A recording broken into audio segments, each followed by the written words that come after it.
Hello out there, this is Rich Wayner again with my friend Jim Carten over in Hunterdon County, New Jersey, and we're going to continue our discussion that we did previously. So this is part 2 of our discussion with Jim and his projects, which is called Pilgrims and Strangers on the Earth. Okay, Jim, you're on. Okay, here we go. Okay, last time we talked about my book, Pilgrims and Strangers on the Earth, and I mentioned that I did have a second book, and I didn't have it with me at that time. Here's the second book. It's called The Message from the Universe, and it's 2 CDs. It's basically all of the maybe 50 years of study that I've done put into these 2 CDs, and it's coming to you from an extraterrestrial to you, speaking to you. Okay. And again, we'll have to figure out how we're going to get these out there. This is all an experiment right now. And I left the other Pilgrims and Strangers anyway. But anyway, one of the things I mentioned was how I got started in this. Was I read the after I read all the other wisdom books of the world, the majority of them, I got back to the Old Testament and the New Testament. And I grew up in a Roman Catholic family, but I didn't know what they were talking about. The priest spoke Latin, so I didn't understand that. And we went over that. And one of the things I left out was, what started me was when God, after God makes the creation, he says, let us make man in our image. And that was something that caught my attention. Why would God be speaking in the plural? And right after that, a few verses after that, he says he made them male and female and called their name Adam. So Adam wasn't the name of a single person. If you look back in the ancient dictionaries, it meant of the earth. So that's all it meant. He wasn't an individual. Okay, so that's one part I left out that I stick in there again, and all through the Bible that we talk about the different miracles and how maybe they would.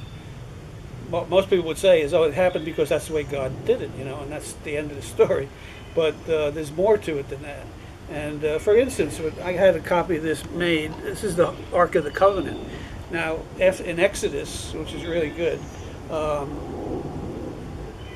many people out there, how many people know, raise your hands, how many people know how many people followed the cloud? Now, this cloud was obviously not a water vapor cloud. It was something very more dense.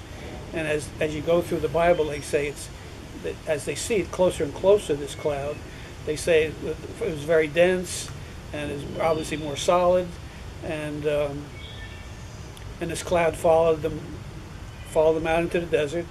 And how many people were following this cloud? Supposedly, 604,000 people following a cloud.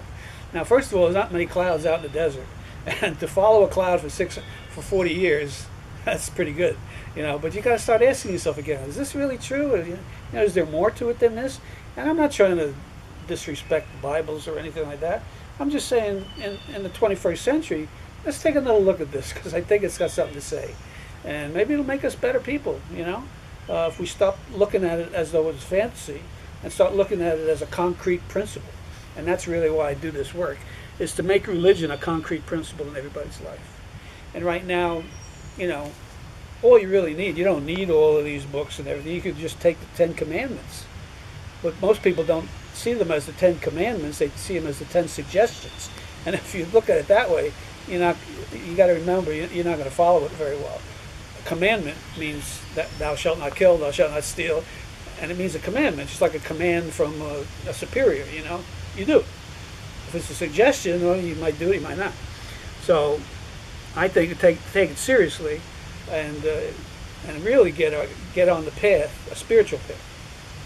And even when you look in the Quran, and the Quran is about 500-600 years after the New Testament, and the same angels are there. Gabriel and other angels are there. And one of the things they said is very interesting. When they were talking to Muhammad, first of all, they said, what happened back in the time of Jesus and stuff? That really happened. It wasn't made up. It really happened. I think I'm going to sneeze. Excuse me.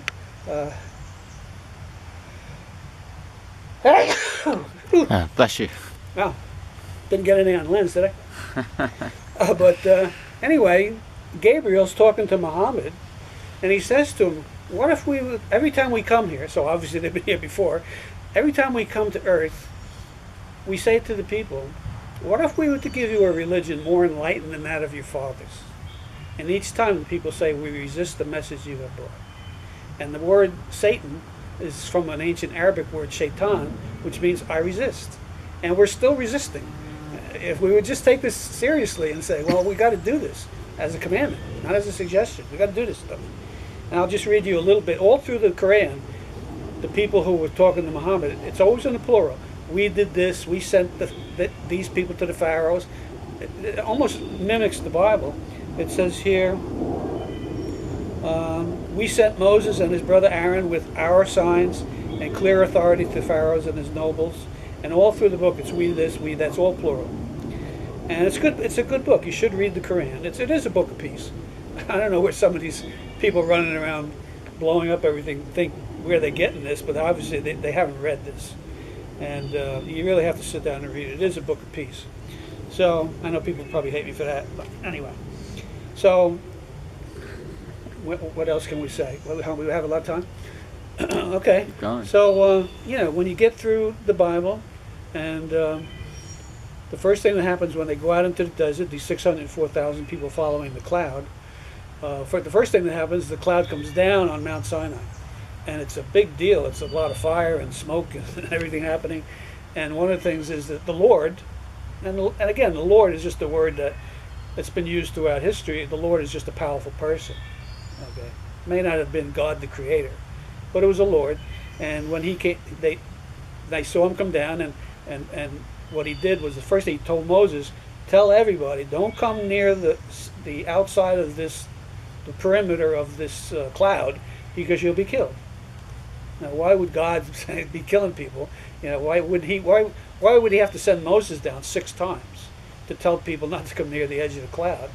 I mean, obviously, if he was the Creator, he had a power over all of this stuff, but he didn't.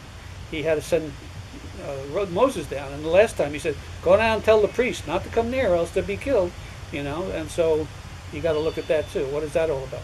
So in Exodus, the Lord tells the people to build him a tent. It's the tent of the covenant. And how big is this tent? Oh, you'd think for God it must be a pretty big tent. But it's not. It's got a specific size. It's 50 yards long, 25 yards wide, 7.5 feet tall, and open at the top. Now you say, well, why is that? And periodically, the people would camp around the cloud out in the desert. And on occasion, Moses would walk up to the tent, and the Lord would come down from this cloud and talk to him. And it says he talked to him face to face, as you would with your friend. Now, even Jesus, when you get to the New Testament, Jesus says, no one's ever seen God. No one's ever seen his form or heard his voice. Now, if that's true, who are they talking to? And, he talked to him face to face, as you would with your friend. And 604,000 people saw him do this. And every time he came down, he would answer questions, and he would talk to them, just like you would with your friend. So you got to ask yourself, wow, that's pretty interesting. And that tent, they would fold up the tent, and then the people would always follow the cloud. And whenever the cloud told them to set up camp, they would set up camp. And this went on for 40 years, supposedly. And you could tell, wasn't God the Creator? Because a lot of times they were very stiff-necked, hard-hearted people. That's what the Lord said, And they would, a lot of times they would rebel. And one time they rebelled against Moses, and the Lord sent some kind of fire which was ejected from the cloud and killed 250 people. You'd think that would be enough to slow people down, but no. The very next day they were out there ranting at Moses and Aaron and Mary. Was it Mary? Anyway, so this time he's really angry, the Lord. And Moses says, "Oh, don't do anything. I'll take care of it." No, he says, "I'm going to handle this one." And he sends out the fire again out to the edges of the camp and kills 17,400 people. That's a pretty powerful signal, And one of the things that they mention in the Bible is the Lord is a man of war. The Lord is a man, first of all, and he's a man of war. So all these things are in the Bible, and you don't have to take my word for it. You can look it up yourself. And killing 17,000 people, that's heavy, you know. So you could tick him off, whoever the Lord was. He could be pushed to be angry and lash out. So you got to look at that and say, well, would God really do that? Kill that many people? So these are all things that are in the Bible, and you just got to look at them and make out for yourself, is this really what happened?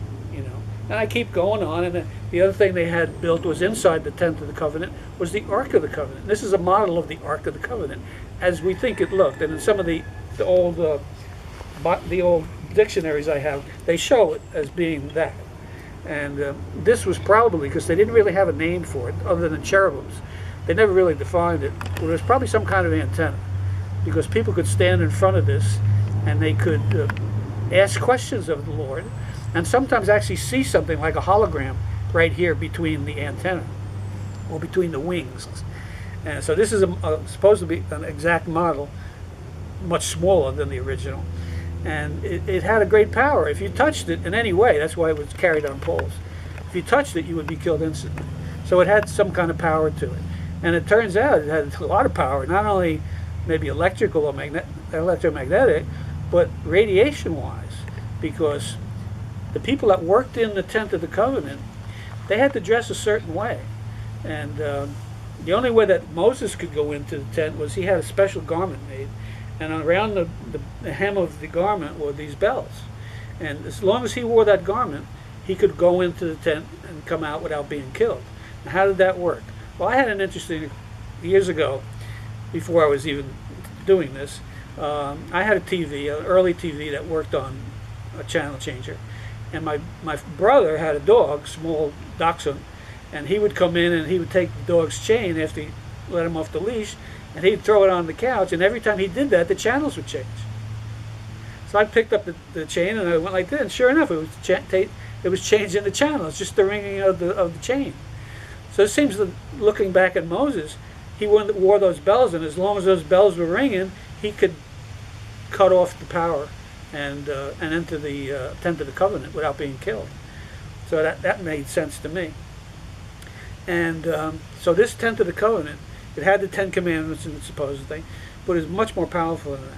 So the people that went into the tent, that were allowed into the tent, which were the Levites, and they were the ones that were they were devoted to God, and they could be depended on all through the Bible, the Levites. And they would have to wear linen clothing.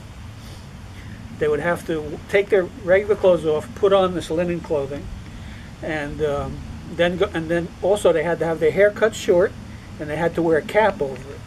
So what this suggests in the 21st century language is they were probably going into a clean room, because when they come out, they had to put their clothing into a special area, put on their other clothes, wash their body, put on their clothing, because they said, and it's in italics in the Latin Vulgate, it's in italics, it says, so the clothing would not be harmful to the people.